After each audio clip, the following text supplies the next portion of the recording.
నేడు ఢిల్లీలో ప్రధానమంత్రి రాష్ట్రీయ బాల్ పురస్కార ప్రదానోత్సవం. 17 మంది బాలలకు పురస్కారాలు ప్రదానం చేయనున్న రాష్ట్రపతి ద్రౌపది ముర్ము. దేశంలో మొట్టమొదటి నదుల అనుసంధానం ప్రాజెక్టుకు ఖజురహోలో శంకుస్థాపన చేసిన ప్రధానమంత్రి గత ప్రభుత్వాల పనితీరును బీజేపీ చేసిన అభివృద్ధితో పోల్చుకోవాలన్న మోదీ.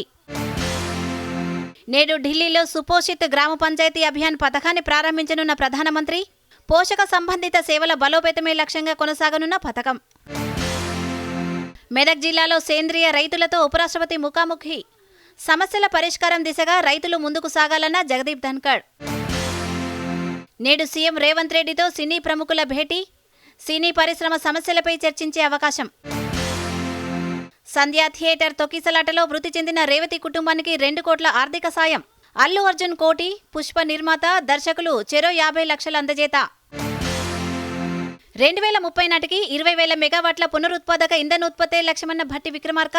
డిమాండ్కు అనుగుణంగా విద్యుత్ ఉత్పత్తి కోసం చర్యలు తీసుకుంటున్నామని వెల్లడి. తెలంగాణ ప్రభుత్వానికి అభినందనలు తెలిపిన రాహుల్ గాంధీ. హామీలను అమలు చేసే దిశగా ప్రభుత్వం ముందుకు సాగుతోందంటూ మంత్రి పొన్నంకు లేఖ. ప్రపంచవ్యాప్తంగా ఘనంగా క్రిస్మస్ వేడుకలు. అంబరానింటిన సంబురాలు. రాష్ట్రంలో మహిళలకు భద్రత కరువైందన్న బీఆర్ఎస్ ఎమ్మెల్సీ కవిత. కాంగ్రెస్ పాలనలో క్రిస్మస్ గిఫ్ట్, రంజాన్ తోఫా, బతుకమ్మ చీరల పంపిణీ నిలిచిపోయాయని వ్యాఖ్య. యువజన కాంగ్రెస్ రాష్ట్ర అధ్యక్షుడిగా శివచరణ్ రెడ్డి. యువజన కాంగ్రెస్ విభాగాన్ని పటిష్టం చేస్తూ పార్టీ బలోపేతానికి కృషి చేస్తానని వెల్లడి. సైనిక, రక్షణ రంగాల్లో భారత సత్తాను వాజ్పేయి ప్రపంచానికి చాటారన్న అనురాగ్ సింగ్ ఠాకూర్. ప్రజాస్వామ్య విలువలను కాపాడటమే లక్ష్యంగా వాజ్పేయి కృషి చేశారని వ్యాఖ్య. హైదరాబాద్ బుక్ ఫెయిర్లో ఫస్ట్ రీల్ పుస్తకాన్ని ఆవిష్కరించిన సినీ దర్శకుడు త్రివిక్రమ్. మూకీ నుంచి టాకీ దాకా భారతీయ సినిమా ప్రయాణాన్ని పుస్తక రూపకంగా తీసుకురావడం అభినందనీయమని వ్యాఖ్య.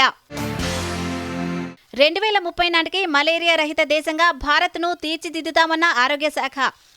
మలేరియా నిర్మూలన కోసం వ్యూహాత్మకంగా ముందుకు సాగుతున్నామని వెల్లడి.